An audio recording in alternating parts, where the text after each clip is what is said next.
Menjelang bulan suci Ramadan, ketersediaan stok pangan di Sumsel dalam kondisi aman, serta juga belum ada lonjakan permintaan dari masyarakat terkait dengan pangan.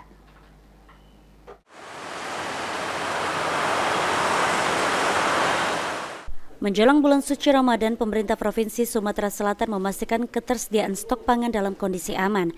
Menurut Kepala Dinas Ketahanan Pangan dan Peternakan Sumatera Selatan Ruzwan Effendi, permintaan saat bulan Ramadan bakal mengalami lonjakan, tapi dipastikan stok kebutuhan terpenuhi serta stabilitas harga tetap terjangkau. Ruzwan juga memastikan beberapa stok kebutuhan pokok seperti beras dan minyak goreng dalam kondisi yang aman, di mana saat ini kondisi beras di gudang untuk Sumsel mencapai 89.000 ton. Dan diperkirakan dapat memenuhi kebutuhan masyarakat di Sumsel hingga 2 bulan ke depan. Sedangkan stok minyak goreng sekitar 2.683 ton liter.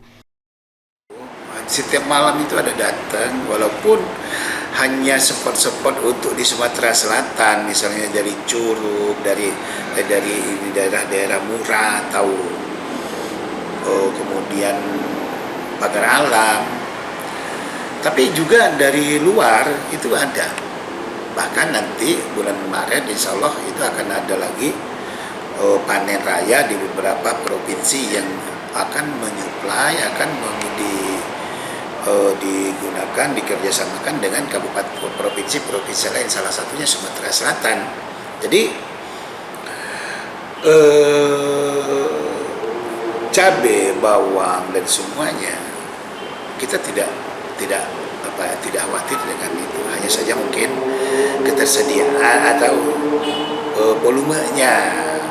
Dan juga kita mengimbau kepada pedagang untuk memang menjual yang sesuai dengan harga pasaran. Ditambahkan Ruzwan, pemerintah provinsi akan mengadakan gerakan pangan murah guna memastikan ketersediaan pangan yang terjangkau bagi masyarakat.